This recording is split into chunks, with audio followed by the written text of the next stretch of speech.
I'm really excited to be here. We have been all over the show floor, new products and innovations, including from Indiana, who is an amazing cinematographer.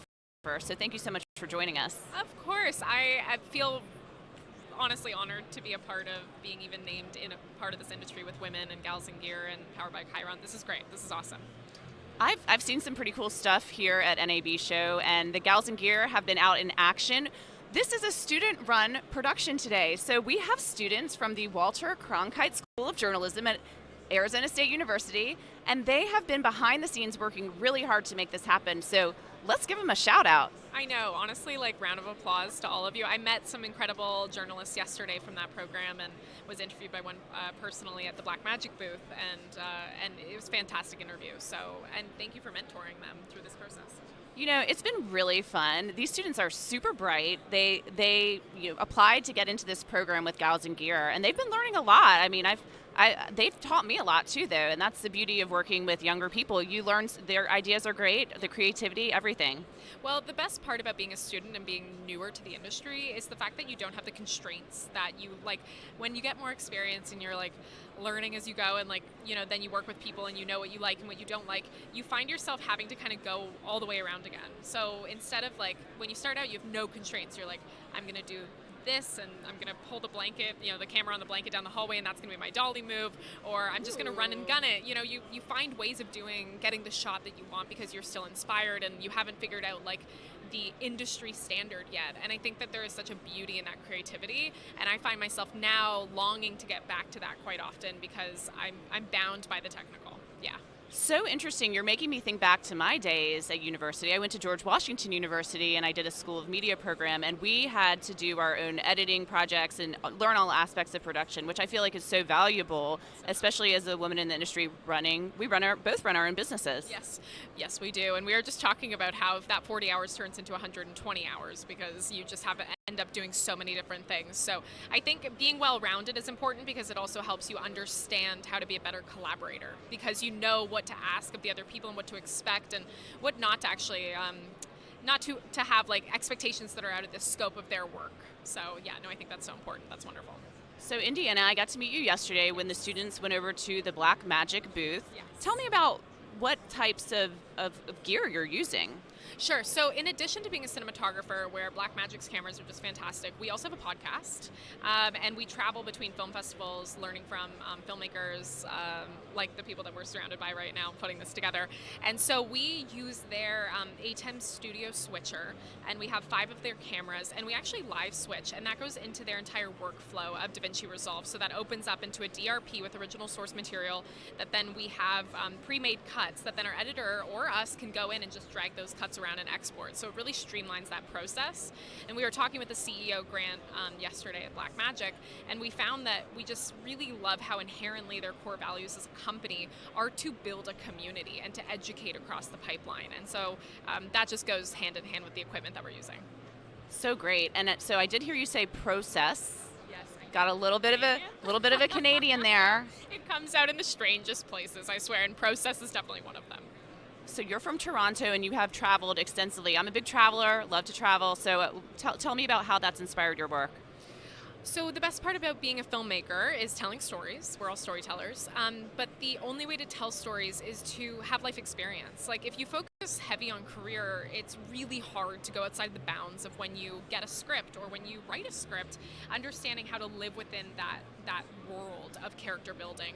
And so traveling for me when I was in my early 20s was a really important process, a part of the process, once again, part of the process because you're learning from all different types of backgrounds, lifestyles, upbringings, and cultures. And so when now I get a script, I can probably inform that a little better with my decision-making skills because I had that previous life experience of traveling. And that's, I think, what I was using it for at the time, and developing that skill set was so important.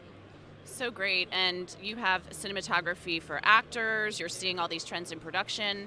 And I just think it's great that we're all here together at NAB Show to celebrate each other, learn from each other, and see what's coming next.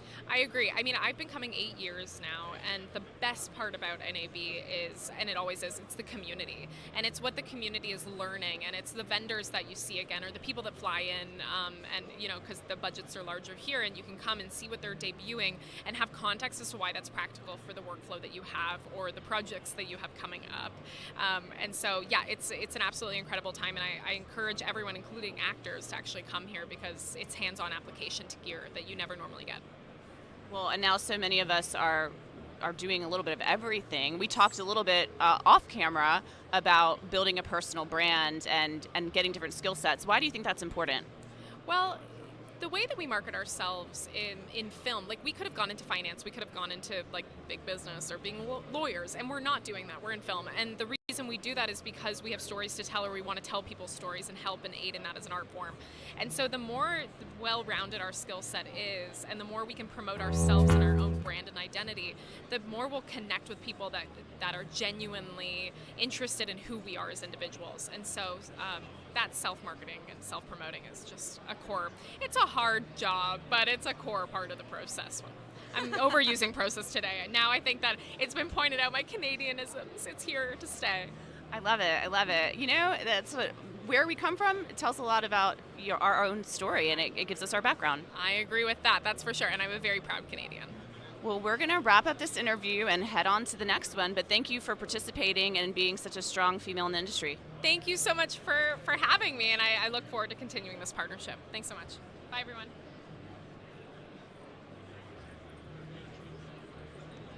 Great. Great. And you get to switch out. Thank you so much. Of course. We'll see you more, I'm sure, at the summit. And then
Hey guys, look, I'm Amanda Sapp here with Gals and Gears at NAB Show 2024. So excited. I have an amazing person next to me. He's the co-founder and president of Digital Anarchy, Mr. Jim Tyranny. Great morning. Thank you. How's it going? I'm so good. So glad to be here. Tell us a little bit about what Digital Anarchy is and the innovation that you guys are doing with this new product. So Digital Anarchy is a plugin developer. We've been around for about 23 years, so we've been around for a while. We do plugins for Premiere, After Effects, Resolve, Final Cut, Avid, kind of everything that's out there. And this year we're announcing a new version of our Beauty Box product, which has always used AI. We've always used AI for doing identifying skin tones, because what Beauty Box does is digital retouching, basically layer of digital makeup for video. But this year we're adding teeth whitening. So we're using AI to identify where someone's teeth is, and that lets you just automatically brighten or whiten teeth if you need to. Now, the way you explain it seems so seamless, seems effortless. Yeah. But if you could tell me just a little bit about the process that you took to make this product work. Well, we've been working on it for about the last 15 months. So I've been staring at people's teeth for like most of those 15 months. So, like the R&D that you think goes into software development is not just writing code. It's like writing a little bit of code, staring at people's teeth to see if it actually makes the teeth look better or not. And it's been a very entertaining, like 15 minutes. I've gotten to know a lot about teeth. Yeah, yeah. Let me ask you, who would you say this product is for? This software is for? Who is it for? Well, Beauty Box, we're using everything from feature films all the way down to corporate, not down, but across the gamut of corporate, commercial, music videos, feature films. Where we're used for feature films is kind of interesting because it's not usually they have good makeup artists and they don't really need to retouch and post usually, but for productions that are makeup heavy. Where, like, for example, Woody Harrelson wearing prosthetics on his face for LBJ. They use Beauty Box to kind of after a day of shooting, you get cracks and it doesn't look as good as it did at the beginning of the day. And so they use Beauty Box for that. But then we get used a lot for, most of the time it's just making people look better on video because video is just not very forgiving for skin usually. Is the software in production at that moment, or is it post-production? It's all post-production. Everything we do is post-production. You're doing it in the video editing app, whether it's Premiere, Resolve, whatever. You bring in your video, you apply the plugin to the video clip, kind of dial in whatever settings you want on that first frame, and then because we know what the skin tones are, what the teeth look like, after you set it up on the first frame, we can just figure it out for the rest of the video. So you don't have to go back and do frame by frame retouching or whatever. Are you demonstrating here at NAB show? How is it that people who are attending today, how would they be able to experience this? Well, if you can find the big huge Adobe booth, we are right next to them. We're in booth 7043 in South Hall Lower, and come by and get a demo and maybe a t-shirt. All right, listen, Jim, we're going to wrap this interview up, but we want you to tell us anything that you want to share with someone who is just getting into the industry, who may also be wanting to be a part of the type of development that you do. How could you encourage them today? I think actually coming to conferences and networking and trade shows is actually one of the better ways to get out there and meet people. I used to just come to trade shows for the parties, and that turned out to be a really, really great way of networking and meeting people, and I was just there for the free drinks, but but it turned out that was actually a great way of getting to know people in the industry, and it helped a lot with my career. That's really good on. to know. I appreciate you sharing that with us. One last question for you. What has been your best experience this week at NAB Show 2024? Oh, wow. Probably getting finished with booth setup, honestly. Outside of the show floor, the Sphere is pretty interesting. If you had a chance to see that here. Just that whole big projection on the giant dome. But yeah, as far as the show, if you're exhibiting here, you don't really get to go around the show and see what else is out there. So, as far as the show goes, once the booth was actually set up, it was just like, Hey guys, look, I just had an opportunity to chat with the co-founder and president of Digital Anarchy here at NAB Show 2024. I'm Amanda Sapp with Gals in Gear, and we're so excited to be here. We're live at the Chyron booth. I'm out.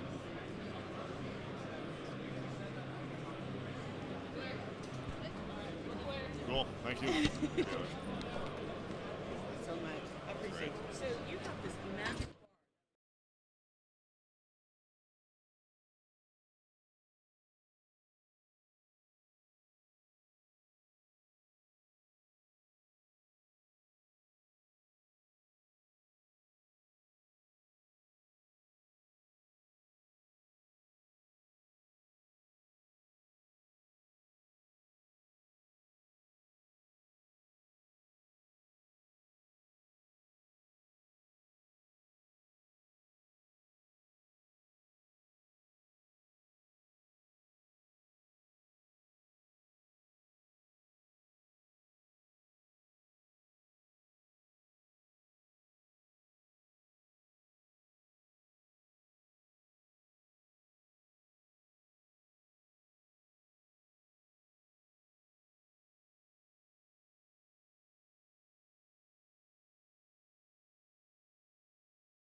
Good morning. We are here live at the Chyron booth. I'm here with Rachel and Kelly from We Fix It in Pre. Thank you all so much for joining us.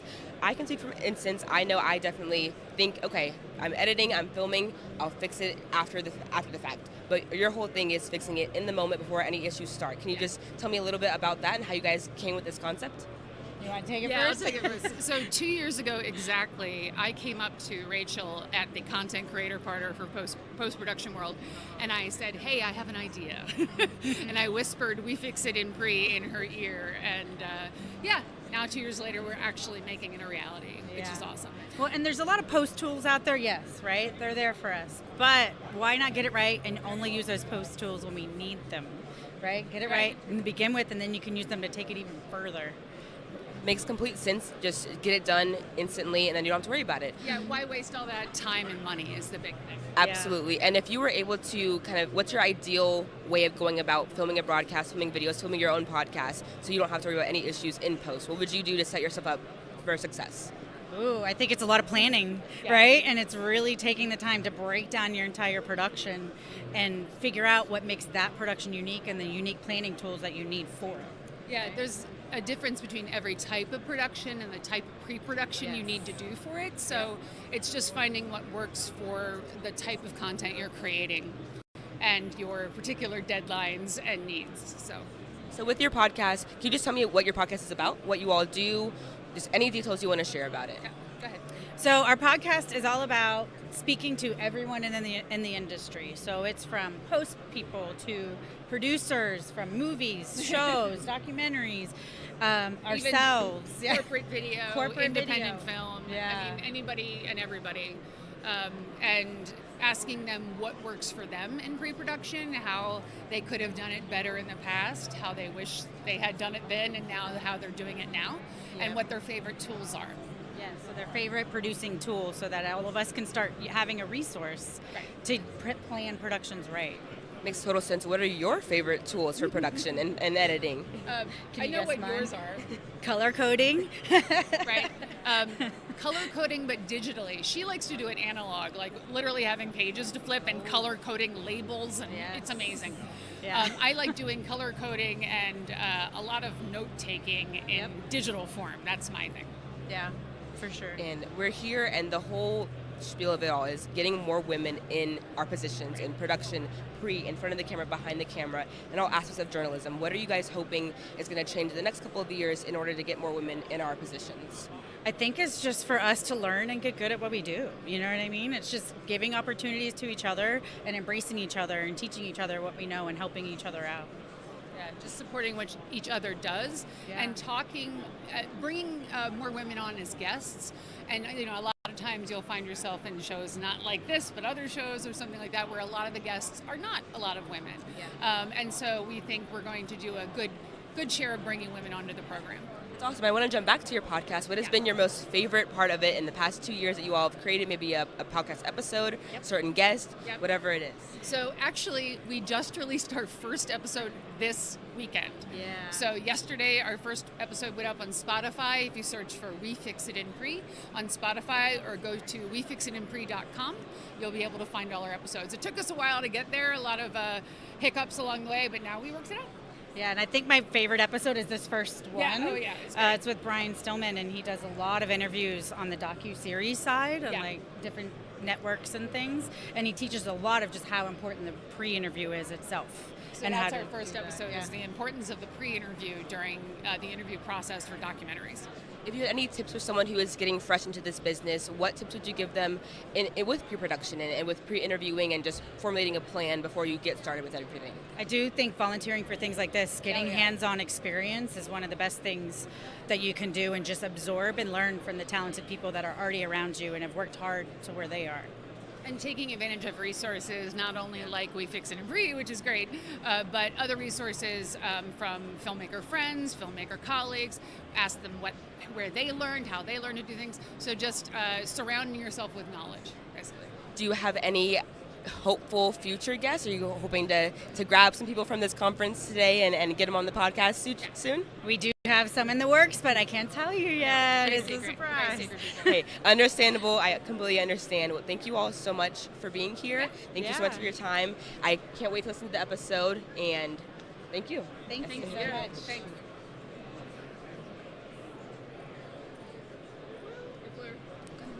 Picture.